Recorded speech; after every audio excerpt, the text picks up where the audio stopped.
नमस्कार प्रिय विद्यार्थियों, ऑनलाइन क्लास में आपका हार्दिक स्वागत। आज हम पढ़ रहे हैं छठा अध्याय हमारे चारों ओर के परिवर्तन। हमारे चारों ओर के परिवर्तन, आप विभिन्न प्रकार के परिवर्तन देखते हैं, जैसे पेड़ पौधों में वृद्धि, पेड़ पौधों में पुष्प निकलना, पुष्प से फल बनना, बीज बनना। इसी तरह अपने शरीर के अंदर वृद्धि, लंबाई में बढ़ोतरी, भार में बढ़ोतरी आदि अनेक परिवर्तन देखने को मिलता है। इसी तरह नाखून बढ़ते हैं, बाल बढ़ते हैं, तो ये क्या है? परिवर्तन है। ठीक इसी तरह जब गुब्बारे को फुलाया जाता है यानी उसमें फूंक मारते हैं तो गुब्बारा बड़ा हो जाता है यानी फूल जाता है, फूल जाता है। इसी तरह जब गुब्बारा फूला हुआ गुब्बारे के अंदर जब सुई या कील चुभाते हैं तो गुब्बारा फट जाता है।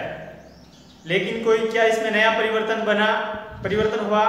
नहीं, आकार में परिवर्तन हुआ है लेकिन कोई नया पदार्थ नहीं बना है। तो इस प्रकार से परिवर्तन तो होता है, लेकिन परिवर्तन दो प्रकार के होते हैं, स्थायी और अस्थायी परिवर्तन। तो स्थायी परिवर्तन जिसे वापस पुनः यथा स्थिति में नहीं लाया जा सकता है, ऐसा परिवर्तन स्थायी परिवर्तन होता है। और स्थायी परिवर्तन हमेशा रासायनिक परिवर्तन होता है। इसे अनुत्क्रमणीय परिवर्तन भी कहते हैं। क्या कहते हैं? अनुत्क्रमणीय परिवर्तन। अनुत्क्रमणीय का मतलब है पदार्थ में होने वाला वह परिवर्तन जिसे यथा स्थिति में नहीं लाया जा सकता है, ऐसा परिवर्तन क्या कहलाता है? अनुत्क्रमणीय परिवर्तन कहलाता है। ठीक इसी तरह इसके विपरीत आटे लगा करके आटे से रोटी बनाई जाती है, तो रोटी बनाते हैं, रोटी पक जाती है, क्या वापस इससे आटा प्राप्त किया जा सकता है? इसी तरह आप सोचिए कि कागज को जब अपन फाड़ते हैं तो कोई नया परिवर्तन होता है क्या? क्या कागज से कोई नई चीज बनी? हाँ, बनाई जा सकती है। जैसे कागज से अपन खेल के अंदर हवाई जहाज बना सकते हैं और इसे उड़ा सकते हैं, आनंद ले सकते हैं, लेकिन इसमें कोई नया पदार्थ नहीं बना है, कागज का कागज ही रहा है। तो इसका मतलब क्या हुआ? ये अस्थायी परिवर्तन हुआ। कैसा परिवर्तन हुआ? अस्थायी परिवर्तन हुआ। अस्थायी परिवर्तन को क्या कहते हैं? उत्क्रमणीय परिवर्तन कहते हैं। ये हमेशा भौतिक परिवर्तन होते हैं। कैसे परिवर्तन होते हैं? भौतिक परिवर्तन। तो परिवर्तन दो प्रकार के हो गए, एक हो गया स्थायी परिवर्तन, दूसरा हो गया अस्थायी परिवर्तन। स्थायी परिवर्तन हमेशा कौन सा होता है? यानी जो रासायनिक परिवर्तन होते हैं वो स्थायी परिवर्तन, और भौतिक परिवर्तन होते हैं वो अस्थायी परिवर्तन होते हैं। रासायनिक परिवर्तन को अनुत्क्रमणीय परिवर्तन कहते हैं, जबकि भौतिक परिवर्तन को क्या कहते हैं? उत्क्रमणीय परिवर्तन। तो भौतिक परिवर्तन में क्या होता है? उसकी अवस्था में परिवर्तन हो सकता है, आकार में परिवर्तन किया जा सकता है। तो इस प्रकार का परिवर्तन क्या कहलाएगा? भौतिक परिवर्तन कहलाएगा। अतः भौतिक परिवर्तन किसे कहते हैं? यानी पदार्थ में होने वाला वह परिवर्तन जिसे यथा स्थिति में पुनः लाया जा सकता है, ऐसा परिवर्तन क्या कहलाता है?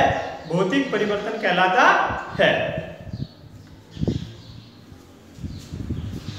जैसे जल है, जल की तीन अवस्था होती है, ठोस, द्रव और गैस। ठोस के रूप में बर्फ,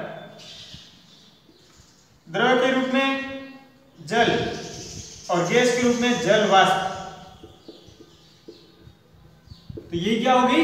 जल की तीन अवस्था हो गई। कितनी अवस्था हो गई? तीन, ठोस, द्रव और गैस। ठोस के रूप में क्या है? बर्फ है। द्रव के रूप में क्या है? जल है। और गैस के रूप में क्या है? जल वाष्प है। तो ये तीन रूप हो गए, जल की तीन अवस्था हो गई, ठोस, द्रव और गैस। तो जल का सूत्र क्या है? H2O। H2O, दो हाइड्रोजन और एक ऑक्सीजन। तो हाइड्रोजन और ऑक्सीजन 2:1 के अंदर मिले हुए रहते हैं, यानी दो परमाणु हाइड्रोजन के और एक परमाणु ऑक्सीजन के। तो ये तो हुआ इसका रासायनिक संगठन, अणुसूत्र हुआ जल का। इसके अंदर कोई परिवर्तन नहीं हो रहा है इसके अंदर, यानी ठोस के अंदर बर्फ के रूप में है तो भी H2O ही रहेगा, जल के अंदर है तो भी H2O ही रहेगा सूत्र, और जल वाष्प में है तो भी H2O ही रहेगा।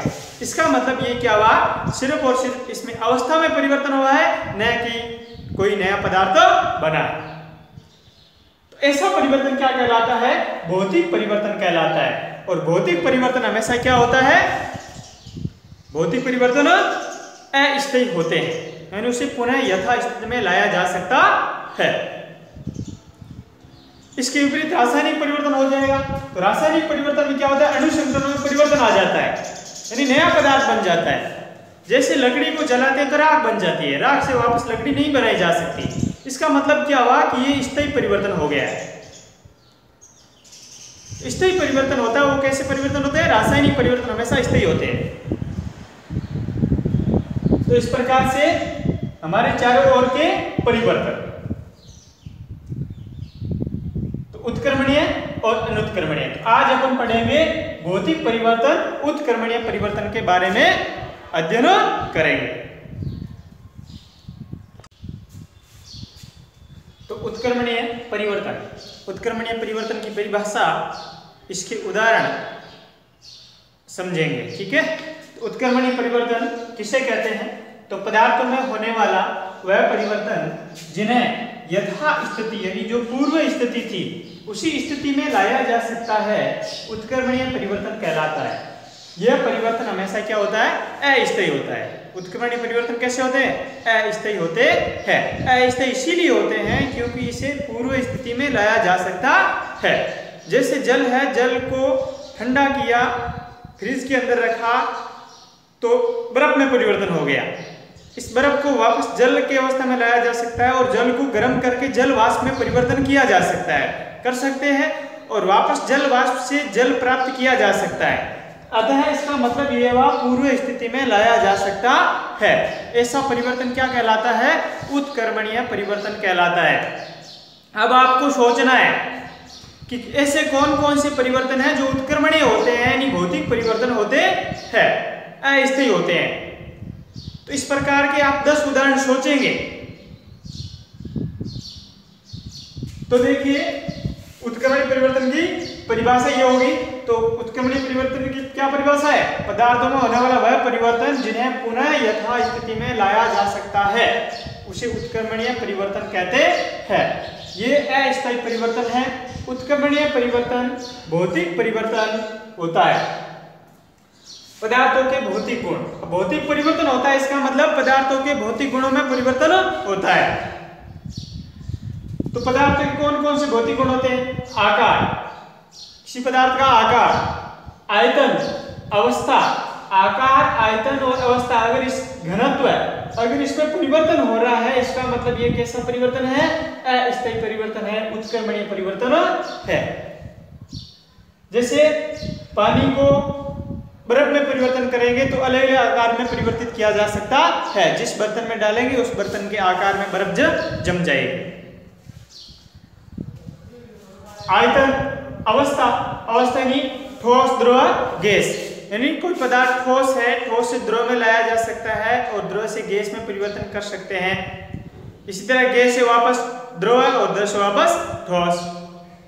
तो इस प्रकार के जो परिवर्तन है वो क्या कहलाता है, अवस्था परिवर्तन है। कैसा परिवर्तन है, अवस्था परिवर्तन। इसी तरह घनत्व है, पदार्थ का घनत्व है, गलना और क्वथना, ये इसके क्या है, भौतिक गुण है। पदार्थ के क्या है, भौतिक गुण है। गलना किसे कहते हैं, यानी पदार्थ का गलना, यानी बर्फ है एक निश्चित तापमान पर पिघल जाती है, द्रव में परिवर्तित हो जाती है, इसे बोलते हैं गलना। क्या कहते हैं, गलना, गलना। इसी तरह क्वथना यानी जल का वाष्प में परिवर्तन होना, ये क्या कहलाता है, क्वथना। तो गलना और क्वथना ये इसके क्या है, पदार्थ के भौतिक गुण हैं। अगला है भौतिक परिवर्तन के उदाहरण। भौतिक परिवर्तन के उदाहरण जैसे बर्फ का पिघलना, कागज का फाड़ना, गुब्बारे का फोड़ना, ये किसके उदाहरण है, भौतिक परिवर्तन के उदाहरण है। तो बर्फ का पिघलना, कागज का फाड़ना, गुब्बारे गुब्बारे को फाड़ना, ये कौन सा परिवर्तन है? भौतिक परिवर्तन के उदाहरण है। तो भौतिक परिवर्तन हमेशा क्या होते हैं? अस्थायी होते हैं और भौतिक परिवर्तन को वापस पूर्व यथा स्थिति में लाया जा सकता है। तो भौतिक परिवर्तन कौन कौन से हो गए? यानी ऐसी परिवर्तन जो यथा स्थिति में ला सकते हैं, ऐसा परिवर्तन क्या कहलाएगा? भौतिक परिवर्तन कहलाएगा। तो अब आप इसके अलावा 10 उदाहरण और लिखेंगे कि भौतिक परिवर्तन में कौन कौन से उदाहरण आते हैं। यानी अस्थायी परिवर्तन है वो हमेशा भौतिक परिवर्तन होता है। तो भौतिक परिवर्तन के उदाहरण सोचिए और इसके 10 उदाहरण और लिखेंगे नोटबुक में। इसका स्क्रीनशॉट ले लीजिए।